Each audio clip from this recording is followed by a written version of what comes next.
Morning, folks. We're almost at the appointed hour, 2 minutes to go.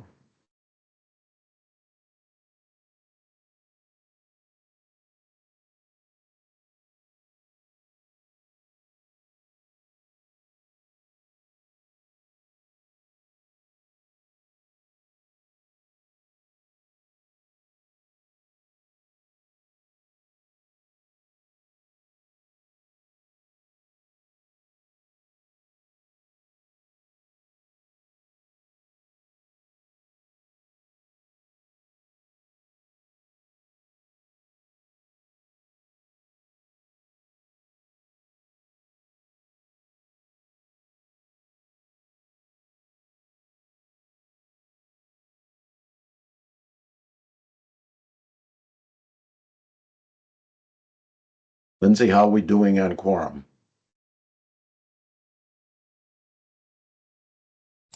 Sorry, I'm muted. I just need two more. We're almost there. Any minute now. Well, welcome to frosty October, third quarter of the calendar year, second quarter of the fiscal year. And the U.S. government shutdown.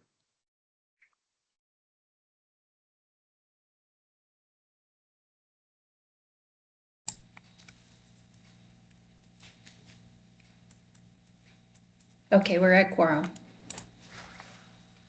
Thank you very much, Lindsay.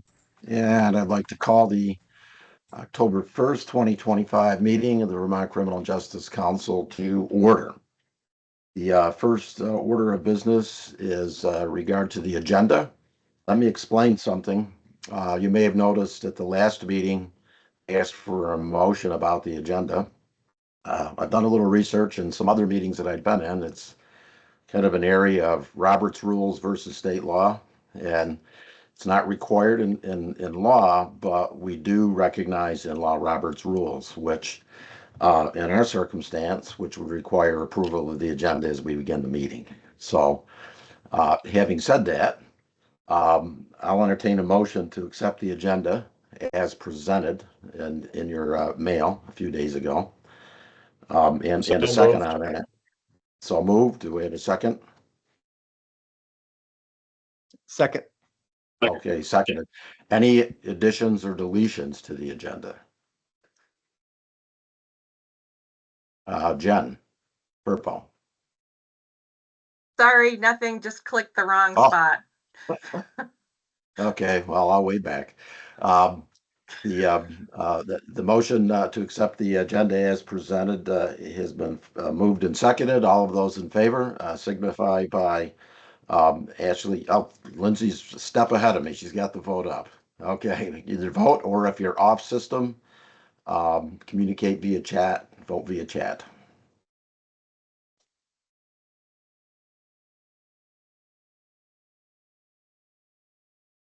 Okay, I would say that looks like we have an approved agenda. Thank you very much. Okay, moving into that agenda, of course, our first order of business is the approval of the minutes. The first set of minutes would be our regularly scheduled meeting September 3rd, which we held at the Academy and specifically in the Fire Academy building. Do I have a motion to accept those minutes as presented? Mr. Chair, I move that we approve the meeting minutes for 9/3 and 9/16. Okay, so moved. I'll second. We have a second. Were there any edits, amendments to either of those sets of meetings that anybody would like to propose? Okay, hearing none. All of those in favor, please signify by voting. I'm ahead of Ashley this time. Or Lindsay, I'm sorry, looking. There we go. We'll sync up eventually. I'll slow it down. No, you're good. I'm on my third cup of coffee. So, okay, I think we have approved minutes. And let me just thank everybody. I neglected to do this at the beginning for attending. We had great attendance at the meeting at the Academy last month. Wonderful day. A number of legislative folks were there, and it was great to also get out and see firsthand after the meeting some of the activities and the training with the class that was there at the academy. So I think that really helped quite a bit. I'm inclined to say that September looks like a good month to have an annual meeting at the academy. So looking ahead, maybe put that on the calendar for next September. Moving on the agenda, I'm going to turn it over to Executive Director Raquel for updates from the Academy. Thank you, Chair. Good morning, council members and other guests, even if you're not a council member. Glad that there is public participation in our meeting here. For updates from me for this meeting, initially I'm going to start with just the mention of the budget. We have our initial budget submission, which is due electronically by October 14th. As most of you know who are attached to state agencies, the instructions from the administration are to keep levels at no more than a 3% increase. Don't ask for positions, and we all know that money is going to be tight. So this is just yet another reminder of why our volunteer cadre of instructors and TAs are so valuable to us, and why we really appreciate the support that we get from agencies, because without that support, we wouldn't be able to get through academy classes. So thank you for that support. Moving to the class of the 120th, we are in week 9. We are in driving and firearms week. We have 31 recruits that are still plugging away. They have completed non-lethal force training and had their exposure to OC and managed to get through that. The next few weeks are going to be them moving to midterm scenarios, and that'll give them further exposure of the widening range of potential job-related tasks that they're going to be filling. Major blocks of instruction like criminal law and motor vehicle law will be tapering to their final exams for each. And class project will be to elicit community support to put together a donation for the Rutland Food Shelf. We've taken delivery of a new Ford SUV, police interceptor, with the delivery of another vehicle hopefully soon that's going to be replacing our aging fleet here. Our range has been updated to include a new storage container that's going to be used for the housing of ammunition. We've got some new ear protection for instructors that allows them to communicate with each other, and new target stands are in place. So I want to thank Ken for getting a lot of that stuff taken care of for us. And O2X in the very near future will be presenting to senior staff a quarterly report out on the progress of the 120th class. So we'll look forward to that. Moving to iAtlas. iAtlas is still in the curriculum process, and we've got 14 topics completed, totaling 160 hours of content delivery.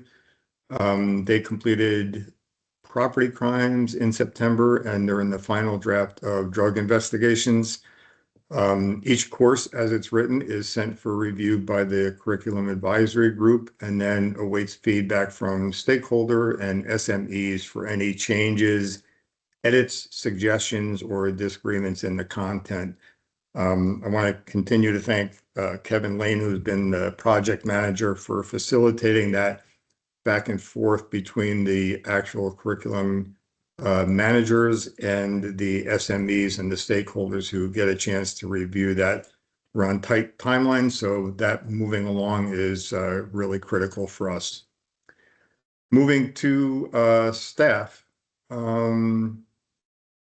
We have the Director of Training and Curriculum Development position that closes today. We have a number of qualified applicants. I think we're at 10. We'll be scheduling interviews in the coming week for that position. Our K-9 position, which was granted through appropriations, is almost ready for posting. We had it approved. We had some disagreement with classification on the job title, pay grade, the responsibilities for it. So we met with them last week. We worked through that. I expect that this week we'll have that final classification done so that we can have that posted.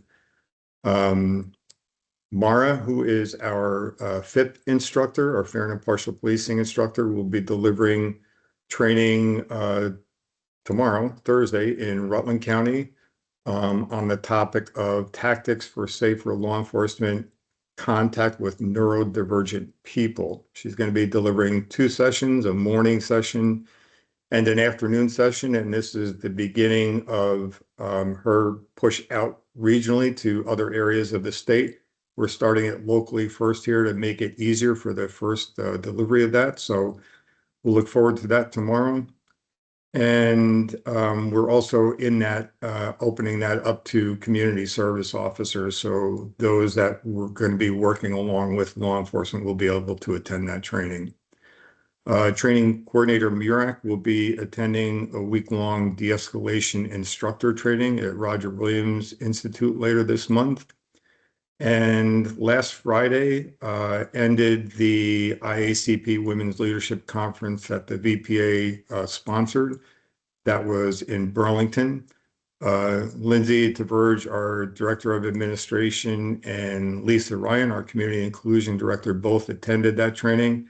And I'm going to divert for a moment to ask them just to speak a little bit about what their experience was like at that conference so that the council gets an idea. So Lindsay, why don't I push it to you first?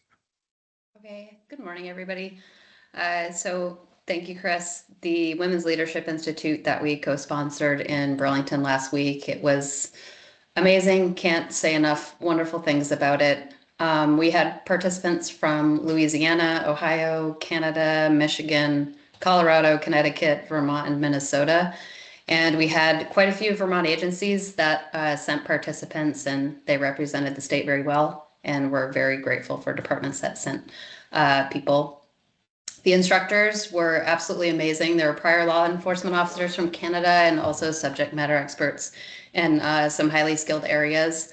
We had a lot of takeaways, and we highly recommend it to anyone that might be interested in sending a candidate there and developing your women leaders. We also, on the final day on Friday, we had a panel of law enforcement leaders in Vermont. So we had Sheriff Harlow, Chief Hardy, Chief Kelly, and AGO Chief of the Criminal Division, Domenica Padula, also as council members. As panel members that day, they were amazing. They were professional, thoughtful. They represented Vermont law enforcement leaders extremely well. And I really just can't say enough good things about the experience. So if anybody's on the fence and thinking about sending anyone or is interested in perhaps co-sponsoring again in the future, please reach out. I'm happy to talk about it at any point. And Lisa, if you have anything you want to add. Thanks, Lindsay. I think you covered a majority of what I was going to say. So ditto to all of that. And I just want to echo Lindsay that it was an incredible training. I've been to a lot of trainings. That was one of the best ones I've ever attended. And the trainers from Canada were 2 female, as Lindsay said, retired police officers in leadership roles. And they were just so incredible in their delivery and keeping the class engaged. And it was also great to put some faces to names of folks in Vermont that I haven't really met, but have emailed with and communicated otherwise. So I agree with Lindsay. If folks have the opportunity to send folks to a Women's Leadership Institute through IACP, I would highly recommend it. And then lastly, I'll just say, for me, who's on obviously the civilian side of this work, I learned an incredible amount that I will be taking back and have taken back to the academy. So appreciate the opportunity. Thank you. Thank you both for giving your feedback. And again, while we don't have a lot of opportunities, this is one of the few in where we look at the academy as being able to actually help with recruitment and retention of officers in Vermont and bringing more females into the profession. So we'll continue to take opportunities like that every chance we get. Moving on to the auditor's report. And I hope that law enforcement agencies that are on this meeting will listen and ask questions if they have them. So our auditor's report, we sent our final report back to them on September 15th. This was our third and final report back to their office on areas that were identified as deficient and steps taken by the academy and the documentation showing the corrections that we made. As most folks will remember, we had our initial auditor's report in September of 22, which identified some concerns around documentation of records of certified officers, reliance on attestations by agency heads, tracking of constables, procedures for council services, all kinds of things. We had completed our third and final report to their office, made several changes along the way. One that we still need to complete, which we identified in our last report to them, was a section in the auditor's report that called for it called for us to identify procedures to exclude law enforcement agencies from using the VPA training or VCJC services if the agency has not complied with statutory requirements to adopt and follow and enforce mandated policies, collection of roadside stop data, and certain incidents reporting related to mental health. And after a legal review, the recommendation is believed that we need a rule rather than to adopt a procedure. So that will start with the Rules Committee meeting again. So Sheriff Anderson, I know you love meeting with rules. Just pay attention to that. That will be coming your way soon. So that will determine how quickly a sanction takes place. And again, we have not yet, as the Academy, sanctioned any agency or limited them from services of the Academy based on them not being compliant. Our aim is to work in collaboration with agencies where they might be deficient in something to get them to the area where they are not deficient and to work with them to make sure that we're both working in concert to get to the end stated goals. So one of the things that I've heard recently is that there has been some concern on audits that the Academy is doing, reaching out to agencies. And when I say concern, I don't mean anything bad that I've heard, just like when you hear about audits that are taking place, what does that entail? So for agencies that are not aware, when the auditor's office did their review of our records, they looked at 12 agencies' records. And when they did that, they found that 35% of agencies reviewed found some deficiencies in record keeping. And that's where our audits have started, with those agencies that were identified as having some deficiencies. So if you received an audit letter from us, that was the rationale behind why your agency was picked first. But that will be randomly after we get through the agencies that were identified through the auditor's office. And also, just for agencies' notice, when we go to do an audit, your agency will receive a letter ahead of time that will give you an audit date. You'll get a preliminary document of the records that we will be looking to review before we come to your office to give you the opportunity to get those records in order. When we come to do the audit, if there are still records that are not available or are deficient, our object is to work with the agency to make sure that you get to be compliant and that we have the records that we should have for your agency's responsibilities. So none of this is punitive. It's a collaborative experience, and I would encourage any agency that has any concern about that to reach out to me directly. And also to feel free to reach out to any of the agencies of which we have done audits at to get their experience about what that was like and what that process was like. We don't want any of that to be anything that people would be anxious about or feel like it's a way of catching something wrong. If there is something wrong, we want to make sure that we do correct it and get us both on the same page. So That's where we are with the audits. And then lastly, October 21st is our next hearing scheduled date. We will have one stipulated agreement for review by the council and a potential hearing as well. There may be a second stipulated agreement that you will have to review on the 21st, but in the event that we don't reach that agreement, I would plan on the meeting being a little bit longer on the 21st if it does go to a hearing. So that's the extent of my report, Chair.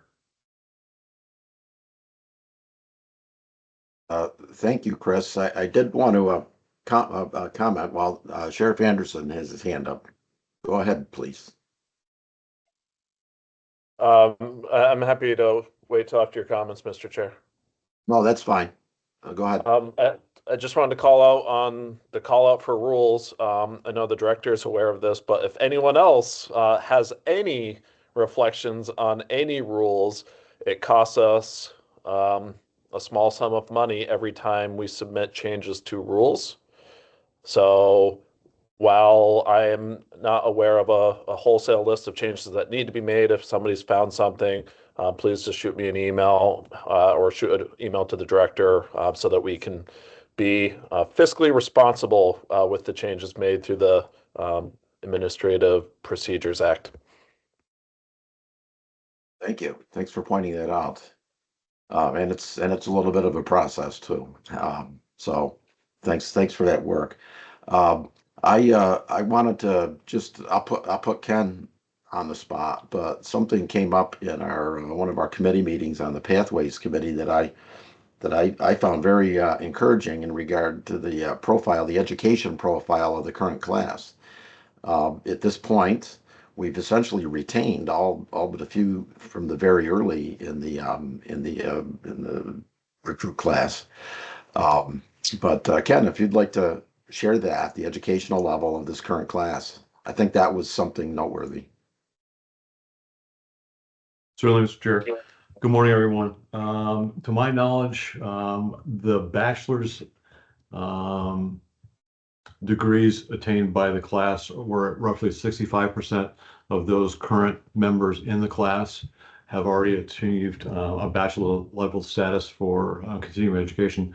And I think we have 3 master's programs graduates and one that's in process as we speak. So of the 31 total students, more than half the class has secondary education that they've brought on board and are all at this point being very successful with the academic portion of what we're doing. And we look forward to that continuing for the remainder of the class. Just a reminder, November is right around the corner. Day before Thanksgiving, graduation for the 120th basic. Yes. Thanks. Yes, thanks for that. We're in October now, so we're getting close to that time frame. We have a question, our hand up from Patty Burchett. Your microphone is off. We can't hear you. I'm not sure this is the appropriate time, but you've mentioned the FIP, and I had just a couple of questions about FIP training. Is this the appropriate time to ask those questions? We do have the FIP policy review process, et cetera, at the end of the agenda. That would probably be a more appropriate time to do Okay. that. Thank you. Okay, thank you. Any other questions for Director Burkell or the staff in regard to his report? Great, thank you very much. Moving along, I guess we'll turn it back to Executive Director Burkell for the annual training requirements. We do have a document that was distributed with the agenda up for vote, action by the council this morning. Director Burkell, would you like to brief us on that? Sure. Thank you, Chair. This is a document that should look vaguely familiar to most law enforcement agencies because it's very similar to what we currently do, which lists the required in-service training proposal for 2026 of starting with first 30 hours, which includes the standard list of what agencies are familiar with: first aid and CPR, the firearms qualification, CEW, if your agency or your individual is carrying, use of force policy, which is the 4-hour with a VCJC certified instructor, mandatory domestic violence, which will be the mandatory by statute for 2026. And then our recommendation, which would be code of conduct training and scope of authority. And those two recommendations are based on the law changed, in January, and included the code of conduct for Act 56 violations. And the scope of authority, I think, is where we most often see issues of concern that come up in professional regulation and questions around someone's scope of authority when you were talking folks between level 2 and level 3 training. So there were recorded trainings that were available. We made them available when the statute took place. So they are already available. You can get them on our website, and we think that those would be good recommendations to add to that. In addition to that, agencies know that they have to have a copy of all VCJC policies. And we also noted in the bottom there that any agency can go to the IADLEST website, and there is a list of nationally certified programs for law enforcement in-service trainings, which would all be recognized by the council as additional training hours if they wanted to take. So I have a little bit more to say about that, but I kind of want to leave it there for the moment for back to discussion if there are agencies that have either concerns or other recommendations aside from that. We do have to vote by December 1st for next year's training requirements. So I think, again, I'll leave it at that and see what there is for discussion. Hey, thank you, Director. David Peterson, please. Just to clarify, Director, is that going to be something that the scope of authority training, is that going to be required for all law enforcement officers or just level 2 officers? It would, again, this is a recommendation, but it would be required for all law enforcement. These are two recommendations that we think not only impact just level 2, but those that oversee level 2. And while some agencies don't use level 2, it's still nonetheless important to understand the scope of practice when you may interact with those different levels of certification. Okay. Thank you. Do we have any other comments or questions for Director? So Chris, would you like to, do we feel comfortable moving to a vote on the document as presented, or do you think we would postpone, you'd like to postpone that? I not necessarily postpone. I'm fine with if somebody is comfortable in making a motion to accept those recommended training deliveries for 2026. If in fact we do have a motion and a vote to move forward, I have a little bit more commentary I'd like to just give you after that vote. Okay. Trevor Whipple, please. Thank you, Mr. Chair. And a question for the Executive Director is that I do believe when you, the certification that the department has to attest to lists the policies. Is there another place where agency head could point to and say, okay, these are the policies that I'm going to have to submit? Those policies are also listed on our website as well. Okay.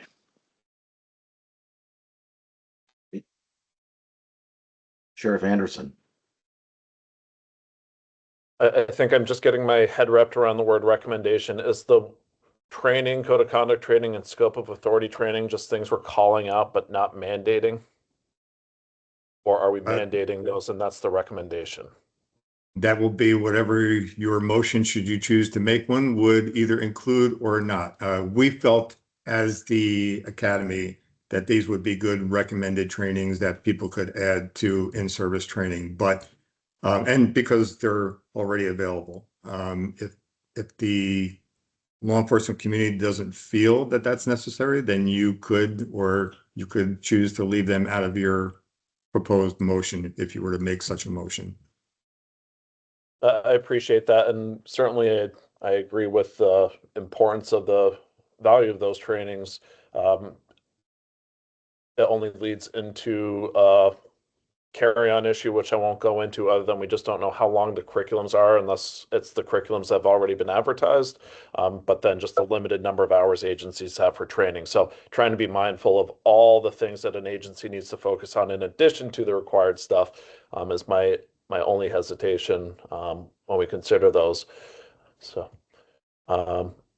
If I might, just as you're considering those, why I think why we felt the need to recommend them was because they were statutory changes that took place, but also since they're already developed, you can choose as an agency head when your folks decide to take that, whether they're on duty. It shouldn't be an increase of, there's clearly no travel time or overtime if you choose to have them do it while they're on duty. Okay. What would it, Director Brickell, what would that add to the hours if they were not simply recommended but folded in as required? Those two recommended, I would think no more than a couple of hours combined. Butch Shaw, please. Thank you, Mr. Chair. For the director, Director, what does the statute say on the code of conduct training? Is it mandatory in the statute? Is it recommended, or is it just a drive-by? The training is not, but the code of conduct was brand new statutory language that took place effective January 1st. So because it was a change to what category B was to an extent, it basically came up with a code of conduct that all law enforcement officers should be held to. And so that statutory language change was brand new. So we just felt that because it was new and officers were going to be held accountable to it for their certification, that we wanted to create this online version of training that they could go to and make sure that they understood what the code of conduct was. So the training itself is not mandated by statute. No, but it's funny statute language. It basically backdooring. Yes, it's mandated, I think. Thank you. Okay. Do we have any other questions for the director on this? I saw temporarily Chief Pomprion had his hand up, but maybe he's changed his mind. No, it was just a question about the duration of the training. So I can bring that back to the Chiefs Association. Understood. Okay. If that's the case and we feel that we've had adequate discussion on what the executive director has presented, we can entertain a motion to accept this training with some level, I think if we were to do it, of comment on whether what was presented as recommended be required or not as part of the motion. We have Sheriff Anderson. Mr. Chair, I'll move that the council require, I don't know the best way to reference this, first aid and CPR, firearms qualification, CEW if carried by the agency, use of force, and the mandatory 2026 domestic violence training as proposed, and additionally encourage agencies to have officers complete the code of conduct training and scope of authority training, which is made available online. Okay. Do we have a second for that motion? I think that was pretty clear. It is clear, but I have another question. Would it be possible for agencies to document that their agencies complied with that training, even though if it's just a recommendation? So we have some record somewhere which agencies complied with that and which ones didn't? We would be able to track that on our end. So see Lindsay unmuted herself. Yes, so we would provide the training through Acatus, and we would do the same as far as putting it out there for agencies. So if you do take it, it would automatically reflect in your record. Thank you. Right. So that in fact will be captured. So back to the motion from Sheriff Anderson. Do we then have a second for that motion too? I won't repeat it, but essentially it's essentially as written with the required training and then with the encouragement of the recommended to training on code of conduct. Code of conduct and scope of authority. Okay, I heard a second. Did you get that, Liz? Okay. Any further discussion on the motion? I think we've had many of the questions addressed. Okay, if that is the case, Lindsay, are you prepared for the vote? There we go. Okay, please vote if you're on the system. If you're outside, through the chat, please. Thank you.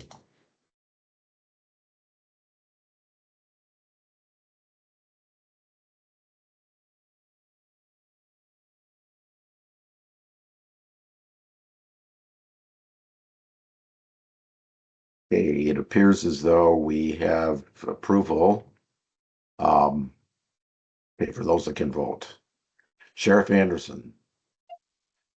I guess a point of information. I'm not clear if the council needs to vote on whether agencies must submit a copy of all VCJC policies. But since that was not attached to the prior motion, if that is necessary, I'd be happy to offer a motion to that end.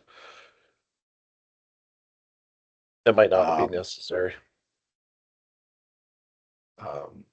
Director Bacal, would you deem that is necessary for your records?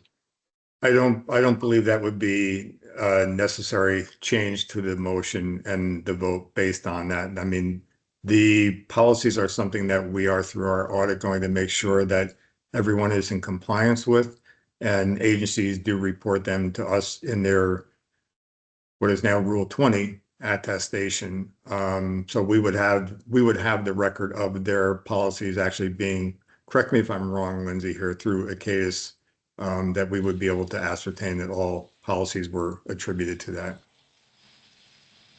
Yes, we will be able to monitor that. I believe, just Sheriff Anderson, just for clarification, you're requesting whether or not, because we didn't mention the policies as a requirement, whether or not we need to vote on making those a requirement for submission. Yes. Okay, I believe the majority of any that are model policies that are required are statutory, combined with rule. So I don't believe there has to be an additional motion on that. Okay, so they're required already. Right. Okay. Very good. So I think we've adopted the training for 2026. And if there are no further just questions or lingering questions, we can move to the next item on our agenda from Sheriff Harlow on the Domestic Violence Subcommittee update. One thing, Chair, prior to, if Yes, you sir. don't mind, I just wanted to bring up one final thing on this topic. And this is really for our law enforcement partners as well to pay attention to, is that we talk all the time of moving from hourly based training to competency based training. And so while we have this vote and we have next year's training scheduled now, what I would like to like for the council to think about is, like, I would like to move for the training advisory committee to really solicit some feedback from law enforcement on what do they feel are the competencies required by law enforcement that they should be documenting each year as far as training goes. And because so many communities have different needs, And sometimes when you get locked into the legislature saying that you've got mandated training, we continually try to make sure that we're pushing back on hours and we want to show competency. So I just want to bring up for conversation that I think very soon the TAC committee should reconvene and start to solicit some feedback from law enforcement on what, in their opinion, is it that they need to be trained on to show competency, and not just the council deciding for them based on what we see. So again, just making sure that these are collaborative efforts and that we're addressing everyone's needs in the best way that we can. So that's it, just additional commentary. Thank you.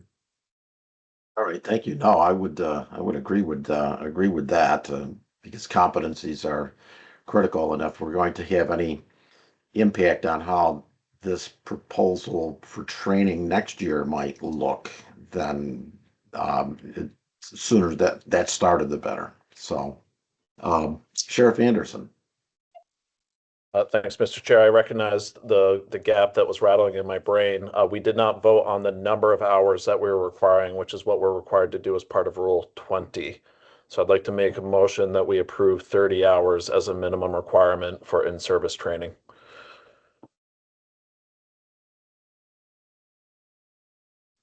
Sorry, I was on mute. Do we have a second to add to that motion?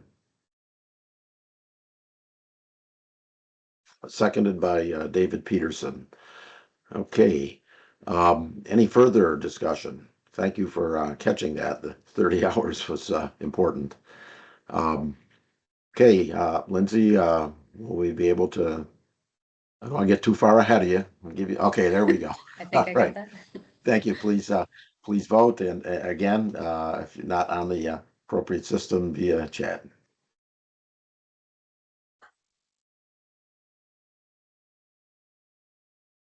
Right. Thank you for clarifying that, Sheriff Anderson.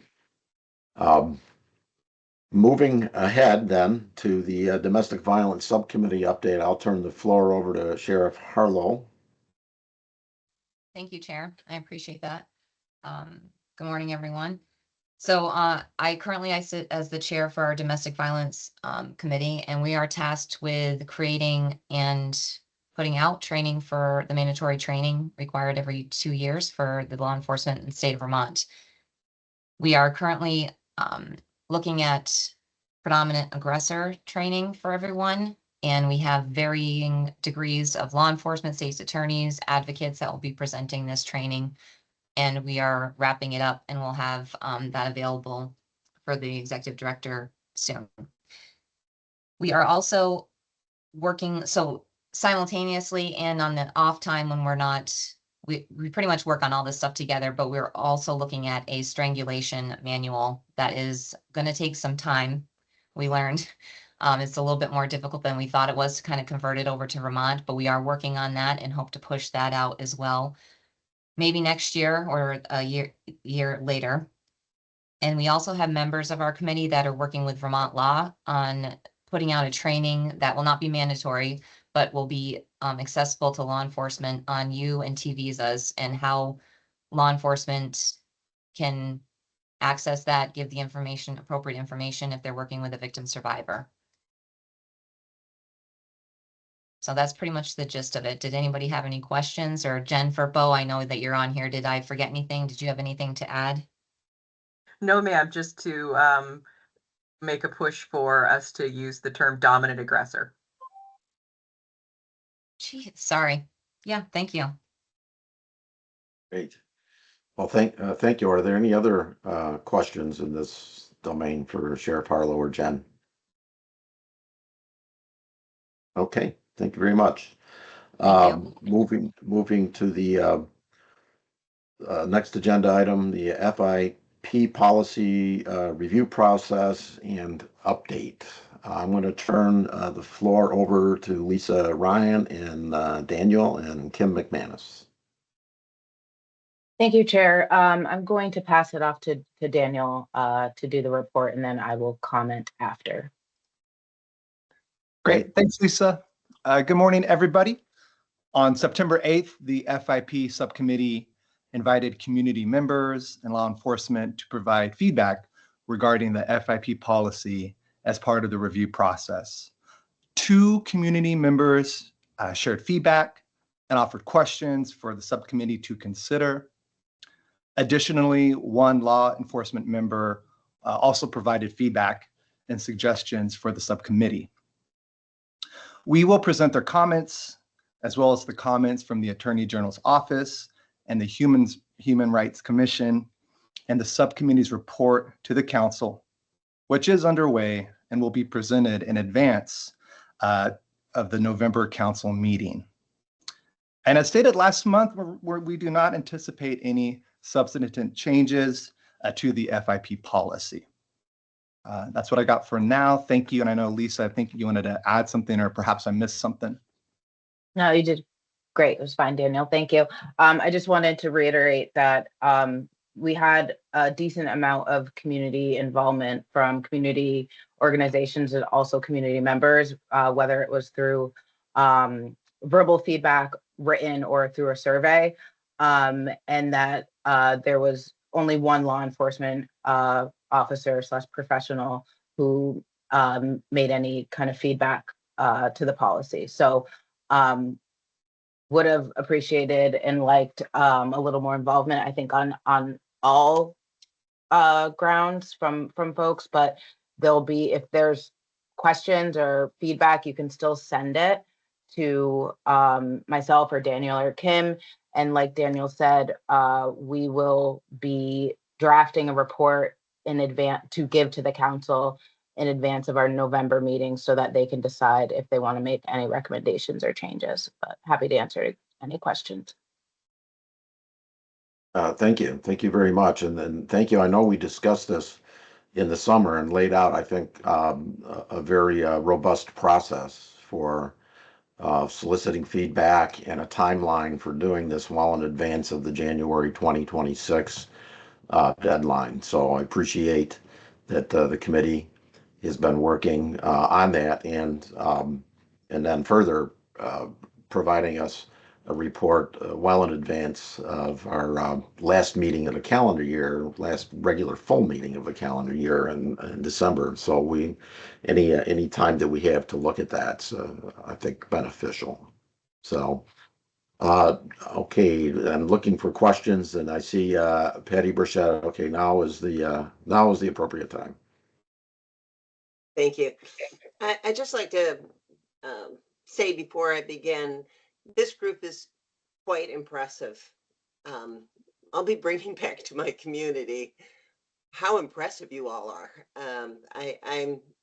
I'm really, really encouraged by your work and your professionalism and your, positive outlooks. It's terrific. So I represent Richmond Racial Equity in Richmond, Vermont, and I just had a few questions about the FIP. First of all, I wanted to ask, have all Vermont officers completed the FIP training, this new FIP that we have?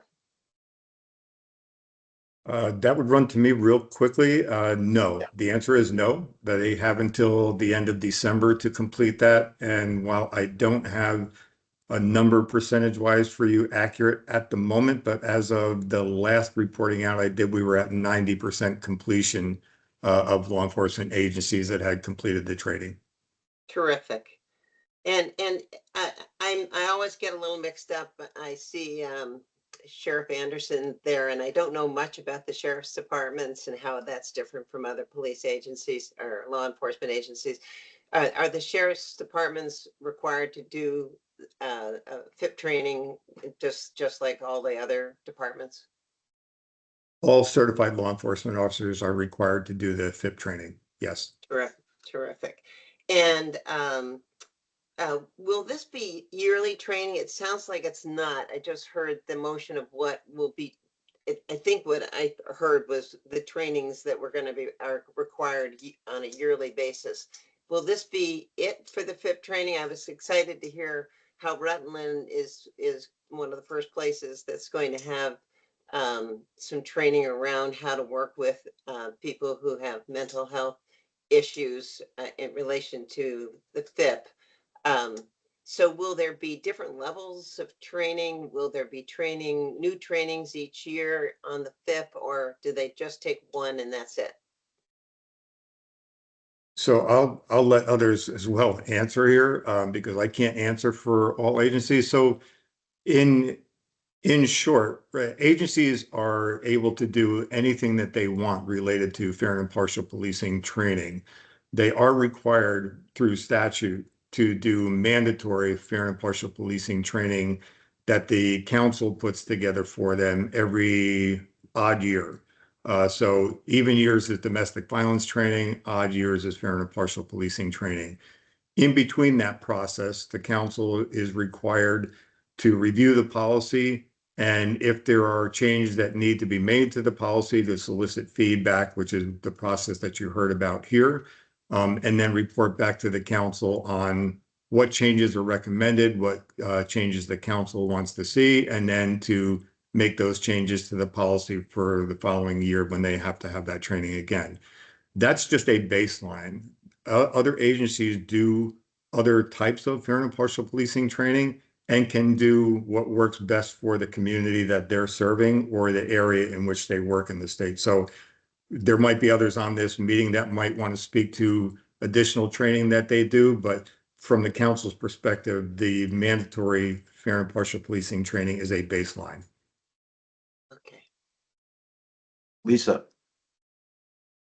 Thank you, Chair. Yeah, I just wanted to add on to what Chief Raquel was saying in that we have a fair and impartial policing instructor here at the Academy, Mara Iverson. So as you heard about, she'll be delivering a training tomorrow at Rutland City PD for surrounding agencies on neurodivergent folks. This is a new position at the Academy. Mara's been here for about 6 months. So part of, a lot of things are included in fair and impartial policing. So certainly if there are topics that law enforcement agencies are interested in, we certainly are interested in partnering with them, providing training, working with subject matter experts throughout the state. So it's not a kind of a checkbox thing. We're looking forward to connecting with agencies across the state to deliver these important trainings and stay up to date with best practices. And thank you for being here, Patty. Oh, well, thank you for that. I mean, I know in our community, that's probably the bigger issue in some ways than neurodivergent, and trying to figure out how we help. So that's something I will mention to our sergeant. And so one other question, let's see. Yeah, my last question has to do with I heard that the co-director for the Vermont State Fair and Impartial Policing position, that person has left for whatever reason, and I know people are not talking about why Eaton is gone, but I'm wondering, will that position be refilled? And will it be refilled with a person of color? Well, that's I'll take that one. That's beyond the scope of this council. That was that position's in the Department of Public Safety. Okay. So that's at this point, that's a personnel matter. We have no direct insight, nor do we have any particular role in what will happen with that position. So I don't think there's we can't comment on that. We can't give you an answer. It's not in the domain of the council's activity. Okay, my last question. I'm sorry did someone want to say something? My last question, I guess, is to Lindsay. Lindsay, I couldn't quite catch the name of the database that you were talking about where different departments need to, when people take training, it goes into something that starts with a C. It's a CADIS, ACADIS. ACADIS. I'm wondering, one of the things that we're looking for is transparency in terms of data, and we would like, as a community, it's not just our organization, to be able to see in real time the trainings that people are taking, and if where's our department at, obviously in our group, fair and impartial policing, use of force, those are really important ones for us. And so I'm wondering, Lindsay, can the community have access to CADIS, or can I call you and ask you for a report on our department? So there's certain information I can provide you with at any time, but we do not collect all of the training for all departments. So I would encourage specific trainings that you work with your department, just because they'll be able to give you any extra that they're not required to submit to us. But any of those mandatory requirements can work on something for the future. But right now you can reach out to me. That would be great. I mean, we had a situation here where we had 2 police officers that didn't have the mandatory training, and we're going to be losing their certification and so forth. So the ones that you do that would be important to me too, because those are the mandatory ones, right? Correct. What we just voted on are those mandatory ones each year. Yeah. So that's something I could ask you for. Perfect. Thank you. That's all I had. Okay, Appreciate it. thank you. I just want to point out your hand's up still, so I'm not sure. Just a technical observation. Yeah, there we go. I know this is confusing because it keeps asking you whether you want to leave it up, and I've made that mistake too. I just keep clicking it, thinking I'm putting it down. But all right. No further work on the FIP policy. Thank you to the committee again for the diligence and the process and working on this, and we look forward to your report for the November meeting. The final item on our agenda is general discussion. I'll open it up to any observations folks have. I know I have one. I'm just curious about, with the federal government shutdown beginning today, what impacts we might see happening in our communities, law enforcement community in particular. I don't know if there's anything specific. I know this has happened before. I think 7 or 8 or 9 years ago. I don't remember the exact year there was a shutdown. I'm just curious about that, if there are any observations. Sheriff Anderson. Just anecdotal to my department, the government shutdown does not affect any of the streams of funding we get from the federal government. Those have already been allocated. It would affect future opportunities. So as we look a year ahead, 2 years ahead, 3 years ahead, if there's grant opportunities that are posting, those may be delayed. And then there could be some administrative burden that my agency will suffer as a result of the lack of response from federal agencies that we work with. And so, for example, we file grant reports. There's nobody there to read the grant reports. So we might get a burden of administrative work that we have to focus on in a week, a month, however long it takes, which then we have to be responsive on the same timelines. But that should not impact public safety as far as what the Windham County Sheriff's Office does. All right. Yeah. Thank you. Thank you. I guess we'll just have to we'll have to see how it all plays out, and how long this will go on. So, are there any other items that announcements that the folks would like to make? Any upcoming training or events? We're entering into the budget cycle, budget season, and it won't be long before the legislature's back in Montpelier. Okay. Well, thank you for a productive meeting today. Always good discussion. And look forward to seeing folks. We'll keep our eye open. I think Director Bakel will keep us informed about what will happen at our meeting. Is it the 21st, Chris? Correct, October 21st. October 21st. And what the circumstances of that hearing might be. I know we've had a little bit of a preview, so I don't think we can say anything right now about that until we get a little bit more information. So, Sheriff Marcoux, good to see you. I see your hand up. Yes, thank you, Chair Clement. I had an internet glitch here, but have we come to the public comment section, or am I jumping the gun? Oh, we're here. Okay. We're just about to leave. You came in right under the gun. Yeah, well, this is exactly when my internet bothered, but in lieu of being put on the agenda, Director Burkell and I decided that I'd comment on this during the public part of the meeting. But it's again for the council to reconsider level 1 and level 2 PT requirements.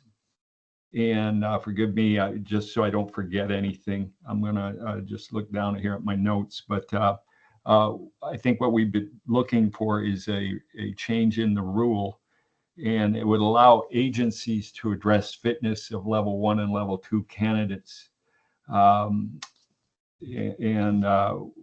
The council would still be able, and the academy would still be able to fail people that were not able to perform in firearms training and in use of force training due to their fitness level. It puts it onto the agencies that are sponsoring these individuals. The reason for this is that what we find is, and I've been doing this for 25 years as the sheriff, I find some candidates that come and their fitness level isn't where it should be, where they can run 1.5 miles or what have you. But given the opportunity to work with these folks, a lot of them have, particularly from my agency, have gone on to eventually become level 3 law enforcement officers or deputies or troopers. And they would have never considered applying with that mountain to climb. Once agencies get them in under their umbrella, then we can help them, we can work with them, we can do things like gym memberships, encouragement, allowing them to work out and on their fitness while on duty, what have you. But what I'm afraid of is that if we enforce this rule that has been in place, for whatever reason hasn't been enforced, if we enforce it, then we may get people that would be great candidates with a lot of potential down the road, but just aren't confident enough in their abilities to get through 1.5 mile run and what have you.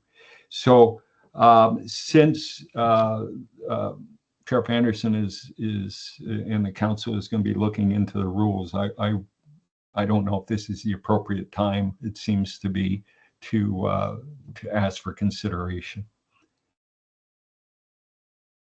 Okay. Do we have any feedback on that? Director Burkell, is there any perspective you'd like to share, or? Well, I think if I'm hearing correctly, what Sheriff Marcoux is asking for is reconsideration of the rule that level 2 are required to take PT testing, not reconsideration of what the council's vote was, which was to approve an increase from the 40th to the 50th percentile for level 3 and remain at level 40, remain at the 40th percentile for level 2 folks. Roger, I'm hearing you correct, it's not to reconsider that vote, but to reconsider the rule that is already in place when rules meets again. Yes, specifically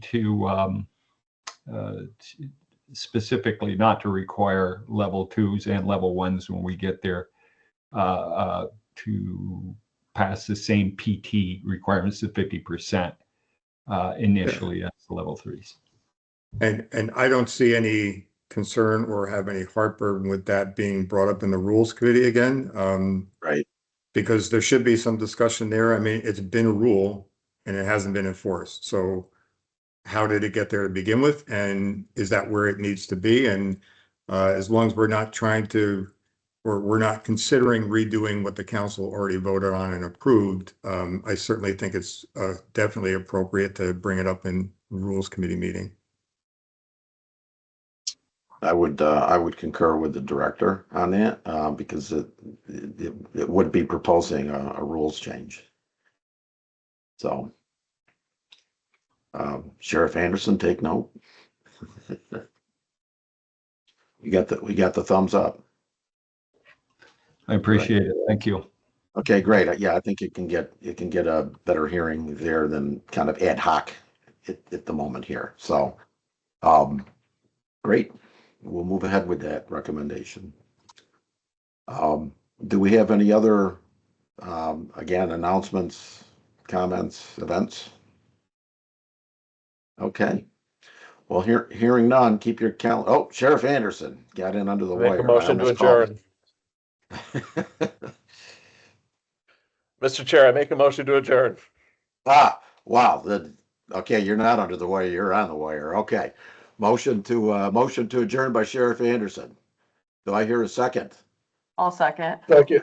Okay. I didn't think we'd want to be here longer than necessary. Okay.